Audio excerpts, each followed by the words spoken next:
Welcome to episode 3 of Origins Unveiled, where we continue exploring Engels' powerful analysis of human society. Today, we trace the historical transformations of the family from communal beginnings to the institutionalization of monogamy and patriarchy. That's right. We're picking up our deep dive into Friedrich Engels' Origin of the Family, private property, and the state.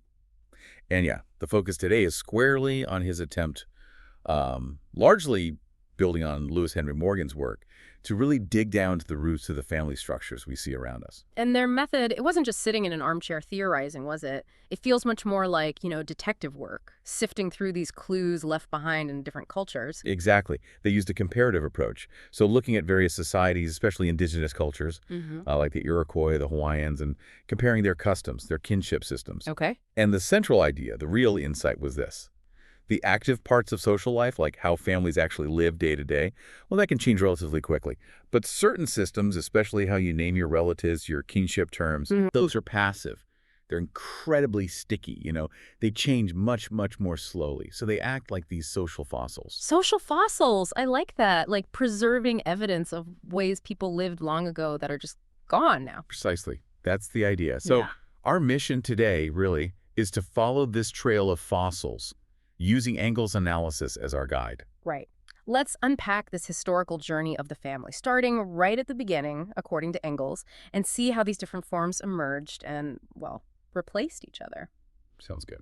Okay, so let's start with one of those key social fossils you mentioned, the one that really puzzled Morgan, right? The Iroquois kinship system. Yeah, that was a big one.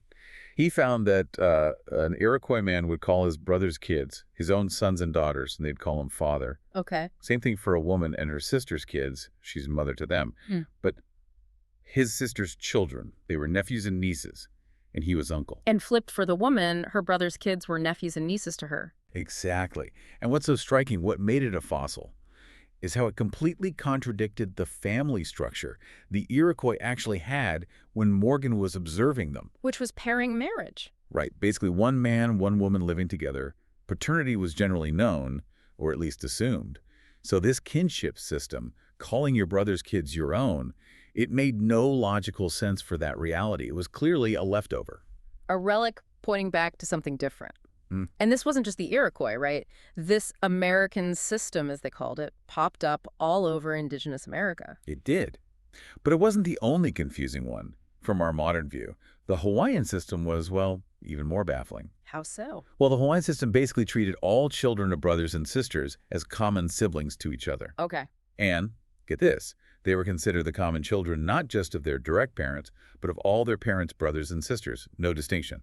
Father's brother, also father, mother's sister, also mother. Wow. Okay, so that suggests an even wider kind of marital relationship than the American system hinted at.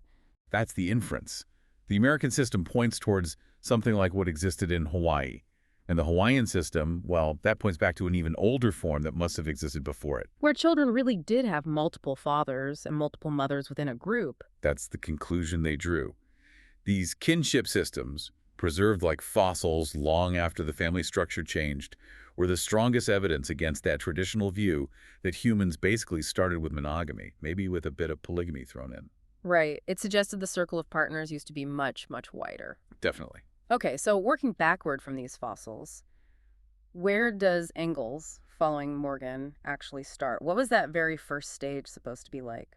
Well, the theoretical starting point, the kind of logical base zero, is a stage of unrestricted sexual freedom, a promiscuous intercourse, basically. Okay, but how much proof is there for that? Engels is pretty cautious here. Yeah. He admits direct proof among people living today is hard to find, and he's skeptical about using animal behavior as a direct analogy for human origins. Right. He points out animal mating is all over the place. Yeah, and even things like male jealousy, which you might think pushes towards monogamy, can actually stop animals forming herds in the first place. He's not buying simple analogies. Didn't he make some crack about tapeworms being monogamous? Ah, yes. If strict monogamy is the ultimate virtue, then the tapeworm is the model.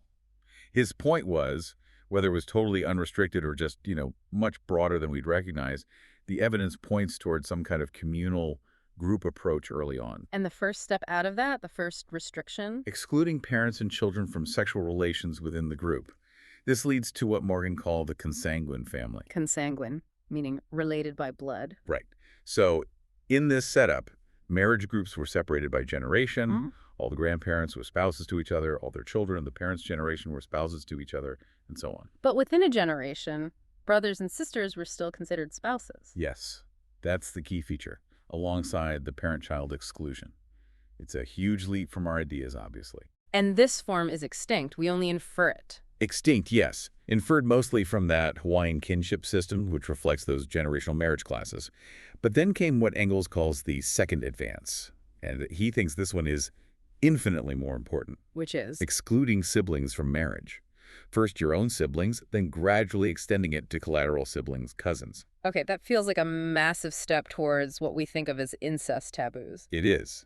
And this crucial step gives rise to the next form, the punaluan family. Punaluan, what does that mean? It comes from a Hawaiian term, punalua, meaning something like intimate companion or partner. It referred to the relationship between, say, several brothers, common wives, or several sisters, common husbands, who weren't siblings themselves. So how did the Punaluan family work? Basically, a group of sisters, or cousins, etc., would be common wives to a group of men who were not their brothers, and vice versa. A group of brothers would share wives who were not their sisters. Okay, so the sibling restriction is key. And this structure, does it connect back to the kinship systems? Perfectly. This punaluan structure provides the rational explanation for that American kinship system we started with. How? Because once you exclude siblings from the marriage bond, the children of brothers and sisters are no longer automatically all siblings to each other. If my brother and I share wives who aren't our sisters, our children are still siblings to each other and call me father. But if my sister has children with her non-brother husband, those children are now my nephews and nieces. They become cousins to my children. Ah, I see. It creates that exact split in terminology found in the American system. Precisely. It matches the fossil record, so to speak. So this wasn't just a theory. There was evidence beyond kinship terms, like historical accounts. Yes. Engels cites things like Caesar's report on the ancient Britons having 10 or 12 wives in common, especially brothers with brothers, which sounds a lot like a form of group marriage. And later researchers like Fison, looking at Australian Aboriginal groups, found complex systems regulating which groups could intermarry. It wasn't chaos. It had rules. Right, not just a free-for-all. Definitely not. These group marriage systems, especially the punaluan one, led directly to a really crucial social concept, mother right. Okay, mother right. Why is that so important? Think about it. In any group marriage system, you always know who the mother is, right? That's certain. But paternity, it's inherently uncertain. It could be any of the men in the partner group. So if you need to figure out descent, inheritance of whatever property exists, social standing, you have to trace it through the female line, because that's the only line you know for sure. Makes sense. So lineage and social organization follow the mother. Exactly. But Coffin gets a lot of credit for uncovering this principle, this mother right, or kinekokrasia as he termed it. Okay, so mother right is the key organizing principle during these group marriage phases, and that leads into the next form. It precedes the next major form, yes, the pairing family. This starts to emerge out of those group marriage structures like the punaluan. How does it emerge? It seems that stable pairings, just one man and one woman, started becoming more frequent, maybe lasting longer, within the broader group marriage context. Over time, this pairing becomes the more dominant, though not necessarily exclusive form. It's seen as characteristic of the stage Engels calls barbarism. And what are its key features? How's it different from group marriage or from what comes later? Well, it focuses on a single pair, one man, one woman. But the tie is still pretty loose compared to later monogamy. Loose how? Either partner could dissolve it fairly easily, though often easier for the man. Men also generally kept the right or custom of polygamy and infidelity. But women were usually expected to be strictly faithful.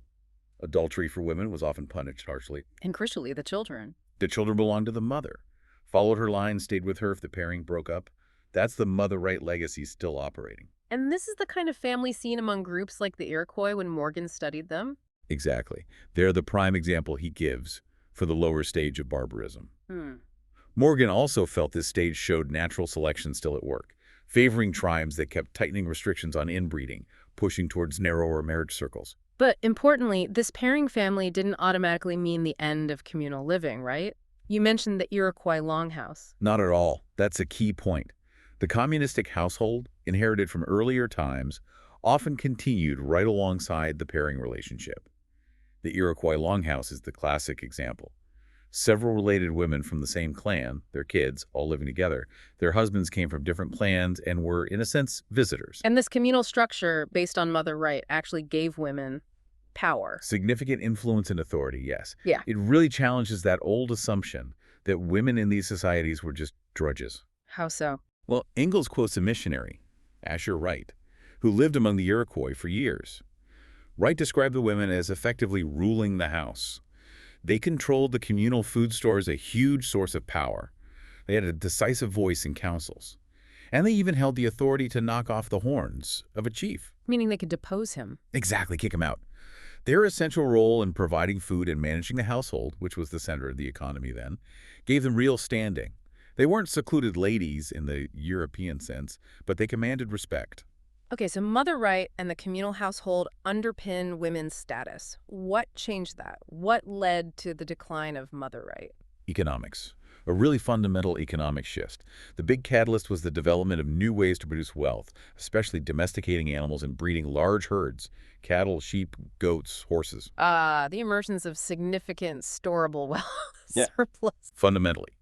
This new wealth animals, slaves became more valuable too once labor could produce surplus. Better tools had started accumulating, and it became private property, mostly accumulating in the hands of men who tended to control the herds in warfare. Right, so men are controlling this new wealth, but under the old system of mother right, inheritance is an issue. A huge issue. Under mother right, a man's wealth, his herds, his slaves, they couldn't pass to his own children.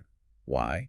Because his children belonged to their mother's gens, their mother's clan. Oh, right. His property would go to his relatives inside his own mother's gens, like his sister's children or his brothers.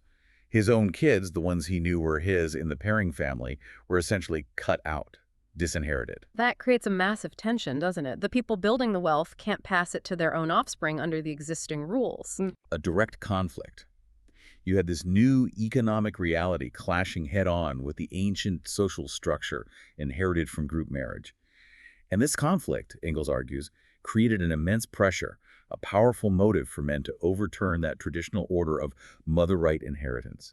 So how did they do it? Was it a slow erosion or something more decisive? Engels portrays it as a revolution, actually, a relatively swift and fundamental shift, maybe starting with custom but eventually solidified, perhaps even by a simple decree in some cases. The core change was flipping the switch on descent. From the female line to the male line. Exactly. Now, children of male members stayed within their father's gens. Children of female members were excluded from their mother's gens and belonged to their fathers. Inheritance followed the paternal line. And this is what Engels famously calls the world historical defeat of the female sex. That's incredibly strong phrasing. It is. It reflects just how momentous he saw this shift. Men took command in the home, which was now becoming the center of private property. Women, he argues, were degraded, their primary role reduced to producing heirs for this property. Their previous communal power base eroded. It was a fundamental reordering of power within the family and society. A defeat that echoed down the ages, in his view. Yes. He saw later developments as maybe softening the edges but not reversing this fundamental shift.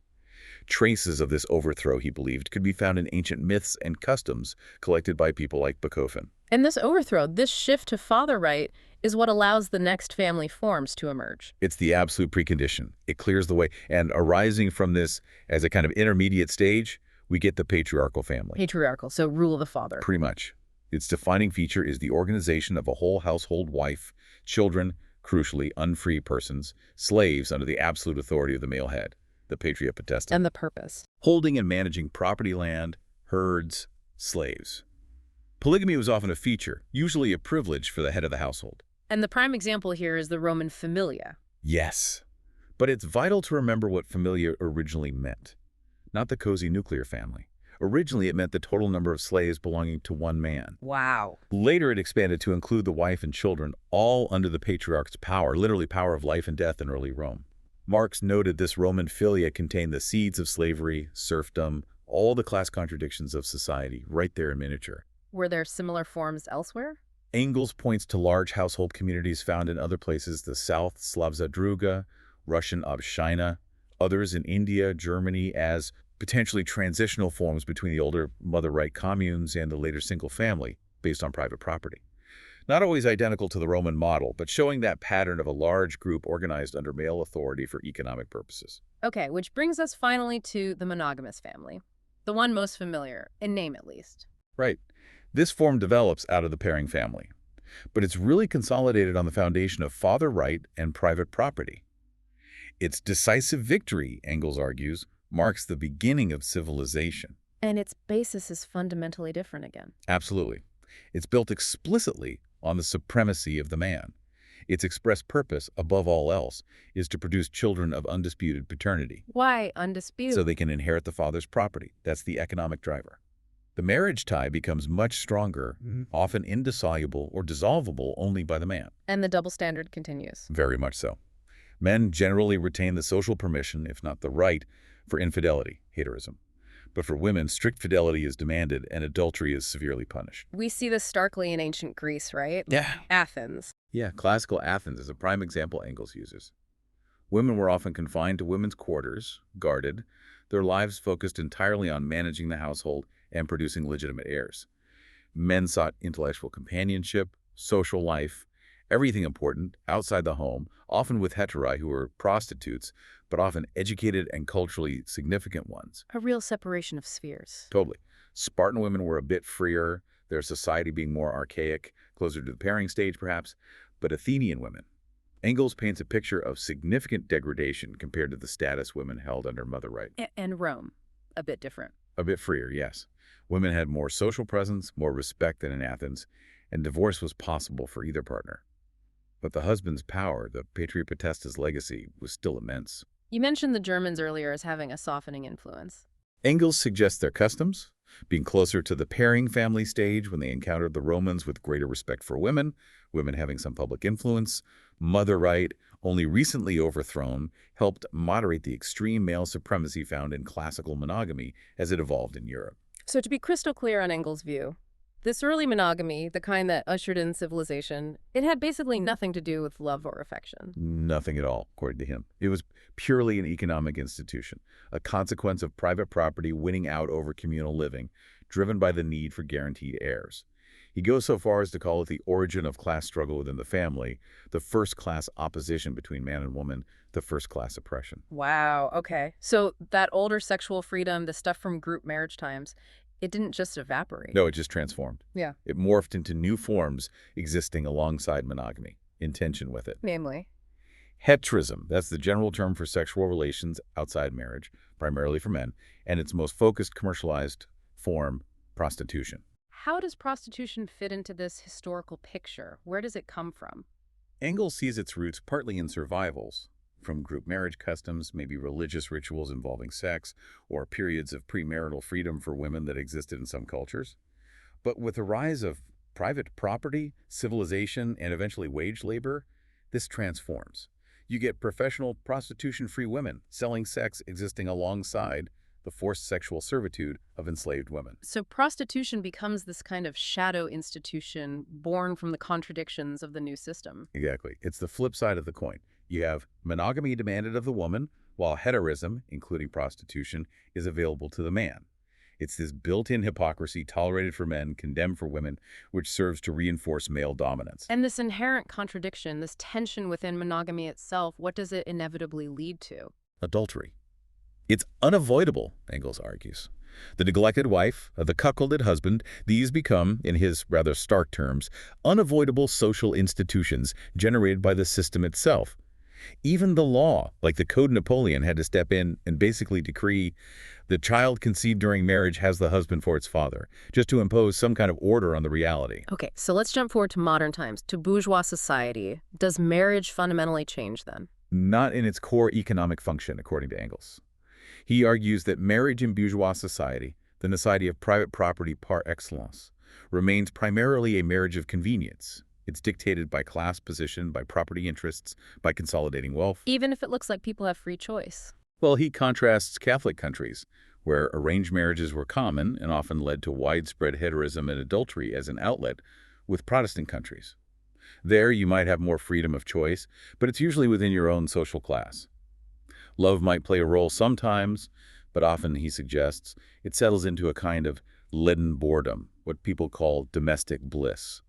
He sees both forms, ultimately, as deeply influenced by economics, even calling marriage for the woman a form of prostitution where she sells it once and for all into slavery. That's a very critical perspective. It definitely is. It hammers home his point that the economic foundation is the driving force behind the institution in this social class. So how does this contrast with the family among the working class, the proletarian family? Here, Engels sees a radically different situation taking shape. Why? Because among the proletariat, there's typically no significant private property to preserve or pass on through inheritance.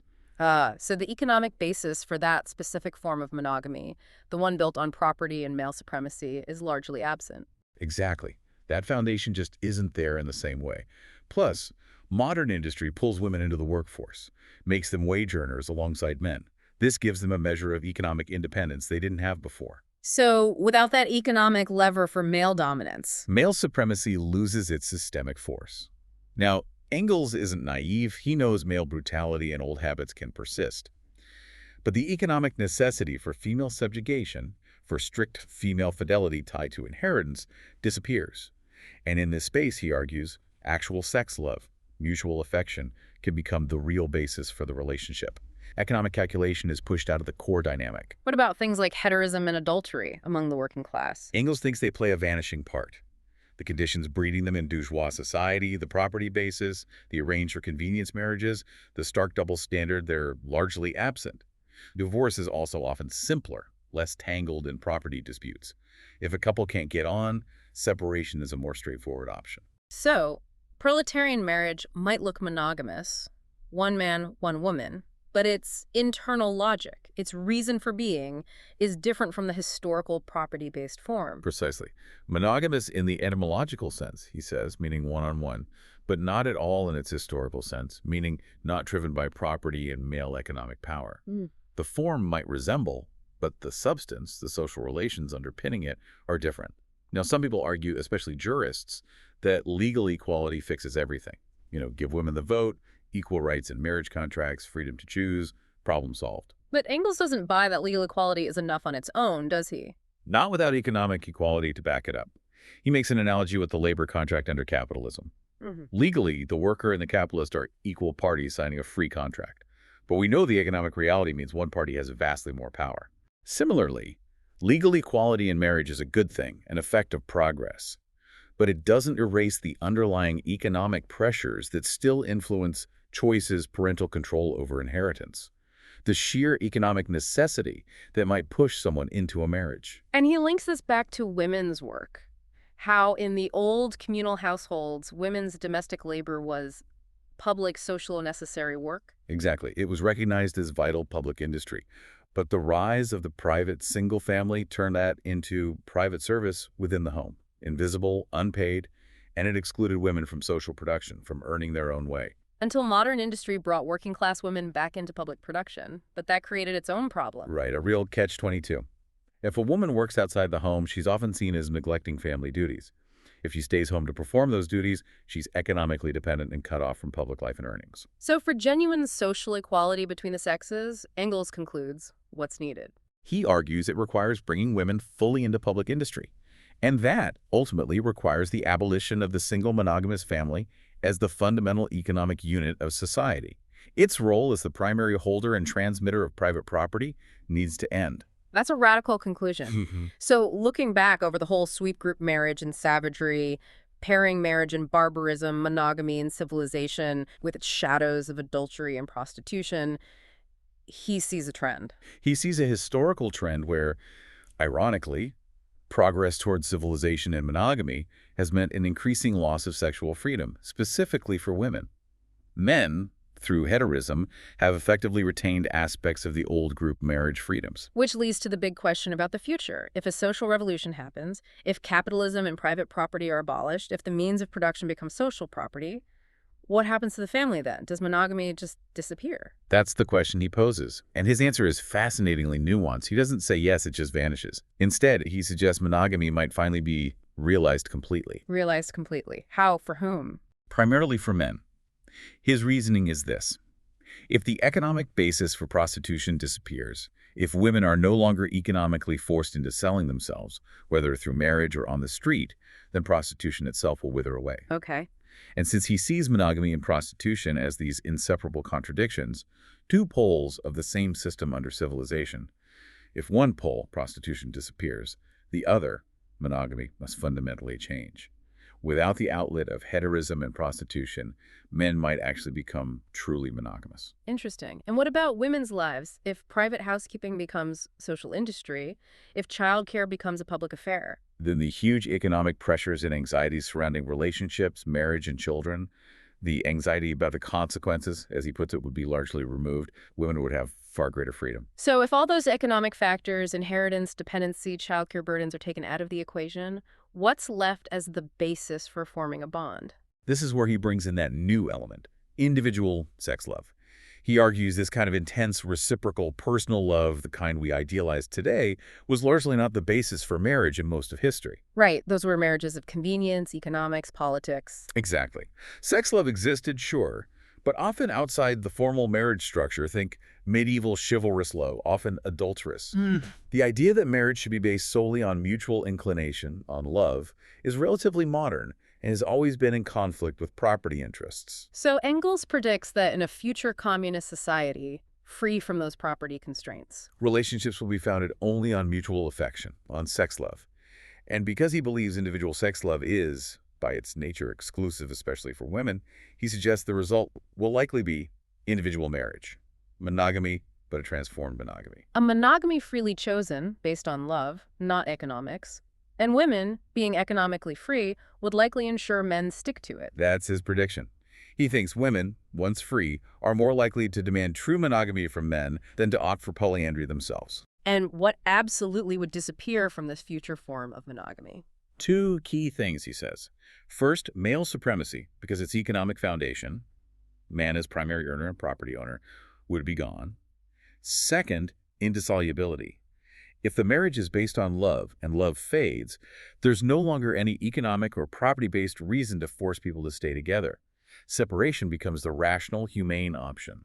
So when you trace this whole arc from communal groups through pairing families, that huge upheaval of mother right being overthrown by father right because of private property, leading to economic-based monogamy with all its built-in tensions, it really paints the family not as some fixed biological unit, but as something incredibly dynamic, constantly shaped by the economic and social system around it. Yeah, it hammers home that idea of the family as a creature of the social system, as he quotes Morgan. It changes as society changes, and presumably it will keep changing. Which really does leave us with a profound question, echoing Engels' own closing thoughts. If you could actually remove those economic pressures, remove the power dynamics linked to property and inheritance, make childcare a shared social task, and base relationships purely on mutual love and respect, what would that look like? What kind of relationships, what kind of family structures would a generation choose if they'd never known anything else? A generation free from economic compulsion and love, what would they create? Yeah. It is definitely something to chew on. Thanks for joining us for this deep dive into Engels' analysis of the family. We hope it gives you plenty to think about.